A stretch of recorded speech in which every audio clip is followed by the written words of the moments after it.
Hello dear student, कैसे हो आप सभी लोग। उम्मीद करता हूँ सब अच्छे होंगे, सबकी पढ़ाई शानदार चल रही होगी।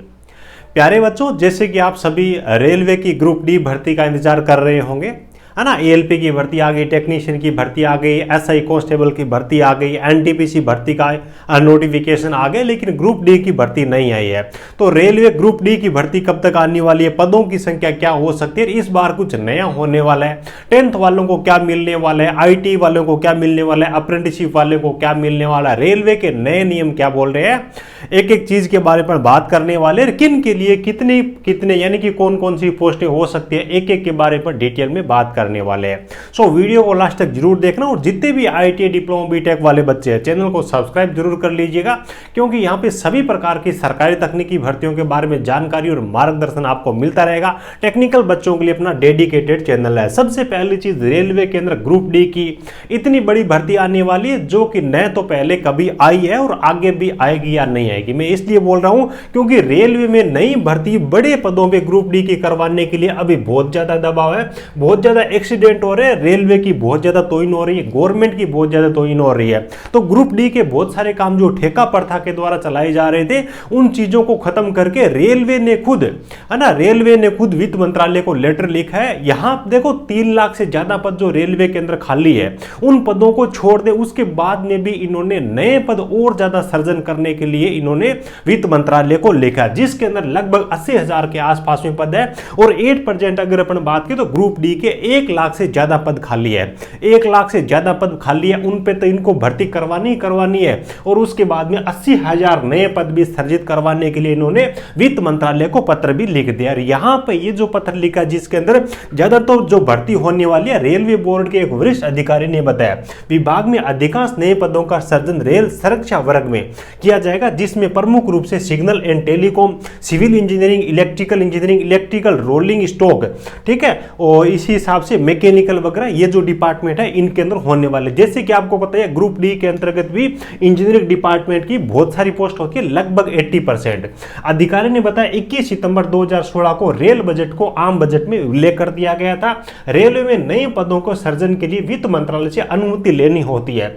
रेलवे बोर्ड के चेयरमैन व सीईओ सतीश कुमार ने वित्त मंत्रालय को पत्र लिखा है, यानी कि ऑलरेडी ग्रुप बी और सी की 3 लाख से ज्यादा पद तो खाली है, जिनमें ग्रुप डी के 1 लाख से अधिक पद खाली है, उनको भरना इनके लिए कंपल्सरी है। उसके बाद में भी इन पोस्टों के लिए इनको नए पद 80,000 सृजित करने की जरूरत है। तो अपन रेलवे ग्रुप डी के अंतर्गत भी एक बड़ी भर्ती का अनुमान लगा सकते हैं। ठीक है, अब कितने पदों के लिए आएगी उसके बारे में तो जब भर्ती का नोटिफिकेशन आएगा तभी अपने को पता चलेगा, लेकिन मुझे उम्मीद ऐसी है कि पहले इतनी बड़ी कभी भर्ती नहीं आई होगी, और सरकार की तौहीन भी एक्सीडेंट की वजह से इतनी पहले कभी नहीं होगी जितनी अभी हो रखी है। ठीक है, तो ये तो बात होगी भर्ती के बारे में। अब देखिए जो बात आ रही भी, किस में आपका आईटीआई होगा, है ना, होगा या नहीं होगा, 10th बेस से भर्ती होगी। दो मतलब क्या है कि धड़े बने हुए, एक तरीके से अपन देखें तो बच्चे भी 2 वर्गों के अंतर्गत बटे हुए हैं। रेलवे के ऑफिशियल नियम 8% के नियम क्या बोल रहे हैं उन पे मैं आपको लेके चलता हूं, और इनकी तरफ से 2024-25 की एक लेवल 1 की यानी कि ग्रुप डी की भर्ती भी निकाली गई, उसके अंदर इन्होंने कौन कौन से नियम लागू किए हैं, वहां से अपने को सारी चीजें स्पष्ट हो जाएगी। इसके लिए आपको आ जाना, देखो आरआरसी, है ना, आरआरसी वेस्टर्न रेलवे, इसकी ऑफिशियल वेबसाइट पे लेके आता हूं। जो भी चीजें बताऊंगा ऑथेंटिक बताऊंगा, और आपको एक अनुमान पूरा लग जाएगा कि इस बार ग्रुप डी के अंतर्गत क्या होने वाला। ठीक है, देखिए यहां पे मैं आ गया हूं। देखो सबसे पहले अगर अपन बात करते हैं एक्चुअल में जो नियम थे रेलवे के, वो ग्रुप डी के अंतर्गत 80% यानी कि सिविल, इलेक्ट्रिकल, है ना, एसएनटी जैसी जो पोजीशन है, मैकेनिकल जो डिपार्टमेंट है, इन सब के लिए जो ग्रुप डी की पोस्टें होती है उनके लिए आईटीआई होती है। लेकिन 18-19 के अंतर्गत इन्होंने जो भर्ती आई थी, बड़ी भर्ती आई थी, लोगों को, लड़कों को बहुत ज्यादा उम्मीद थी। ठीक है, तो उन उम्मीदों को देखते हुए उन्होंने आईटीआई को हटा दिया था, लेकिन वो रूल परमानेंट नहीं था। जस्ट उस भर्ती के बाद में जून 2019 में ही इन्होंने अपना एक नोटिफिकेशन पब्लिश कर दिया और बच्चों को आगे के लिए चेता दिया कि इस बार तो 18-19 के अंतर्गत हम 10th वालों को ले रहे हैं, लेकिन आपको आगे अकॉर्डिंगली प्रिपेयर हो जाना है, क्योंकि हम 10th प्लस आईटीआई या फिर 10th प्लस अप्रेंटिसशिप वो आगे की भर्तियों के लिए लागू कर रहे हैं। जैसा कि आप स्क्रीन पे आप ये नोटिफिकेशन देख सकते हो, आरआरसी वेस्टर्न रेलवे पे आपको दिखेगा। ऑल एस्पिरिंग कैंडिडेट्स में please note that above and be prepared accordingly, यानी कि इसको नोट कर ले, इस पे ध्यान दे, इसके अकॉर्डिंग आगे अपने को खुद को तैयार कर ले। ठीक है, यही यहाँ पे चीज लिखी है भी, हमने 2018-19 के जो नोटिफिकेशन थे इनके लिए स्पेशल छूट दी थी। उसके बाद इन्होंने बताया है कि 15/6/2019 यानी कि 15/6/2019 यानी कि जून 2019 के बाद में लेवल 1 की जितनी भी भर्ती आएगी, कौन कौन से डिपार्टमेंट में, सिविल इंजीनियरिंग हो गया, मैकेनिकल हो गया, इलेक्ट्रिकल हो गया, है ना, सिग्नल एंड टेलीकॉम डिपार्टमेंट होगा, केटरिंग विंग ऑफ रेलवे हो गया, इनमें 10th plus national apprenticeship certificate या फिर 10th प्लस ITI वाले बच्चे ही आवेदन करेंगे। उनके अकॉर्डिंग खुद को तैयार कर लेना है। 8% के अंदर रूल की अगर अपन बात करें, चाहे कोई कुछ भी बोले, 10th प्लस ITI ये जो डिपार्टमेंट इन्होंने बता रखे ग्रुप डी के, इन डिपार्टमेंट में जो पद होंगे उनके लिए ITI कंपलसरी है आज की डेट में। और इसका आपको एक सबूत भी दे देता हूं, देखो जिंदा जागता सबूत जैसे बोलते हैं ना, वही आपको बता देता हूं। इनकी तरफ से एक स्पोर्ट्स कोटा के अंतर्गत वैकेंसी निकाली गई लेवल 1 की, notification for recruitment against scout and guide Kota for the year 2024-25। पहले ये देख लेते हैं, उनके बाद में कौन कौन सी पोस्ट है जिनके लिए आपका 10th वाले सिंपल अप्लाई करेंगे, और 10th प्लस ITI कौन कौन सी पोस्टों के लिए, वो भी आगे मैं आपको बताने वाला हूं। ठीक है, तो यहां पे आप देखिएगा नए नोटिफिकेशन है, अभी इनकी तरफ से ऑनलाइन फॉर्म है वो लिए जा रहे हैं। तो यहां पे अगर ये रूल लागू है ना, आप समझ लीजिएगा कि भी आपकी ओपन मार्केट की जो भर्ती आएगी उसके अंतर्गत भी वही नियम लागू होगा। ये इतना आप समझ सकते हो। देखो यहाँ पे नोटिफिकेशन डाउनलोड करने के लिए जो लिंक दे रखी है उसमें मैं क्लिक करता हूँ, और इनका जो नोटिफिकेशन जारी किया गया लेटेस्ट वाला है ना, अभी लेटेस्ट नोटिफिकेशन जारी किया गया, वो भी अपन देख लेते हैं तो पता चल जाएगा 8% में रेलवे के क्या नियम है ना। 2024-25 के लिए स्काउट्स एंड गाइड कोटा के अंतर्गत जो भर्ती हो रही है उसके लिए ये नियम है। नोटिफिकेशन इश्यू किया गया इसी महीने की 13 तारीख को, ठीक है, 13 सितंबर को। ठीक है, तो अब तो आप मान लोगे ना भी कौन सी पोस्ट के लिए क्या है 8% के अंदर। ठीक, 17 तारीख से इसके फॉर्म स्टार्ट हुए हैं, 16 अक्टूबर तक इसके फॉर्म भरे जाएंगे। अब कौन कौन सी पोस्ट की बात हो रही है, जिस पोस्ट की मैं अब यहां पे बात कर रहा हूं कि एक्चुअल में वो है क्या, तो यहां पे आप देखोगे लेवल 1 के लिए स्पोर्ट्स कोटा के अंतर्गत 12 वैकेंसी है। लेवल 1 का मतलब जो पहले ग्रुप डी की वैकेंसी थी उनके लिए। मिनिमम एजुकेशन क्वालिफिकेशन का क्राइटेरिया यहां पे देख लीजिए, लेवल 2 के लिए कुछ अलग दिया गया है। अब लेवल 1 के अंतर्गत अपन देख लेते हैं यहां पे आपके लिए एजुकेशन क्राइटेरिया क्या इन उनकी तरफ से रखा गया। ठीक है, तो देखिएगा 2 प्रकार की चीजें यहां पे आपको देखने को मिलेगी। सबसे पहले 10th पास्ड, ठीक है, और ITI और इक्विवेलेंट और national apprenticeship certificate guaranteed by NCVT, यानी कि सबसे पहले चीज तो ये होगी सिंपल 10th पास है वो बच्चे यहां पे आवेदन करेंगे। ठीक है, उसके बाद में देखो यहां पे और लगा करके इन्होंने क्या दे रखा है, 10th पास प्लस ITI और 10th pass plus national apprenticeship certificate guaranteed by NCVT। ठीक है, यानी कि 10th प्लस से ITI भी इन्होंने लिख रखा है और सिंपल 10th है वो भी यहां पे लिख रखा है। अब देखिए एक्चुअल के अंदर यहां पे क्या है, ये इन्होंने ये जो दे रखा है इस पे ध्यान दीजिएगा।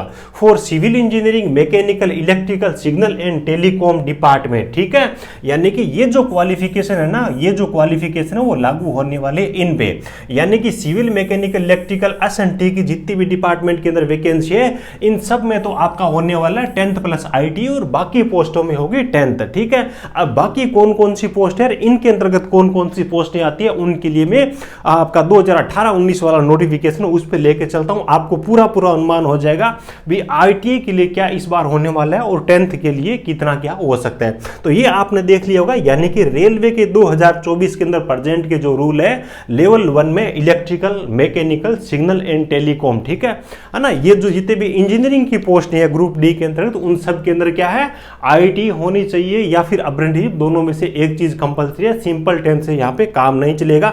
मैं जो चीजें ऑथेंटिक है, ऑफिशियल है, वही बता रहा हूं। पिछली बार जो भर्ती आई थी लगभग 62,907 पदों पे आई थी, लेकिन उससे भी भयंकर कंडीशन इस बार हो रखी है। गवर्नमेंट की अगर किसी सरकारी डिपार्टमेंट की वजह से बेइज्जती हो रही है तो वो है रेलवे। ठीक है, तो इसमें जरूरी है इनको सेफ्टी कैटेगरी के जो पद है उन पे भर्ती करने के लिए। हालांकि इन्होंने जेई की बात करें, अपन बात करें NTPC की बात करें, LP टेक्नीशियन की बात करें, भर्तियां तो निकाली है, लेकिन एक्चुअल में जितनी वैकेंसी इनके पास में खाली है उससे कहीं ज़्यादा इनको भर्ती करनी चाहिए थी।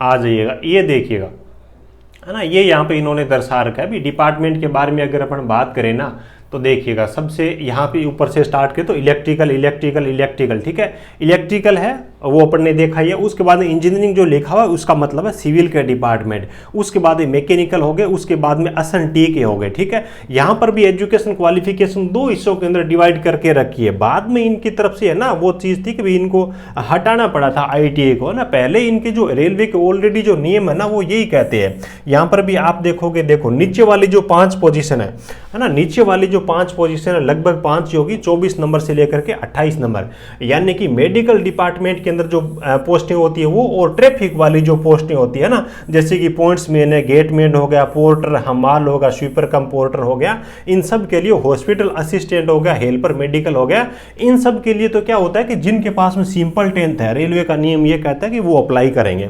उसके बाद जितनी भी पोस्टें बची हुई है, यानी कि मैक्स आपकी लगभग 80% के आसपास में पोस्टें, उनके लिए देखो यहाँ पे लिखा 10th plus national apprenticeship certificate guaranteed by NCVT और 10th pass plus ITA from institution recognised by NCVT या फिर SCVT, है ना। तो यानी कि मान के चलिए कि आज के रूल के अकॉर्डिंग अगर अपन देखें ना तो 80% जो पोस्टें आने वाली है ग्रुप डी के अंतर्गत वो आने वाली है ITA के लिए, और 20% के आसपास में जो वैकेंसी आपकी रहने वाली है उस नोटिफिकेशन में वो रहने वाली है सिंपल 10th के लिए। अब देखो एक्चुअल के अंदर क्या होगा क्या नहीं होगा फाइनली वो तो जब टाइम आएगा तभी पता चलेगा, लेकिन रेलवे ने पहले ही अवेयर कर दिया था 2019 से ही, है ना, जून 2019 में अवेयर कर दिया कि ग्रुप डी की जिसको भर्ती अटेंड करना है civil electrical mechanical SNT department में, तो वो बच्चे इसके अकॉर्डिंग तैयार हो जाए, ठीक है। तो उम्मीद है सब चीज़ें आपको समझ में आई होगी। भर्ती बहुत जल्द आने वाली है। अगर अपन बात करें तो एक तरीके से देखें आपको अगले महीने यानी कि अक्टूबर के महीने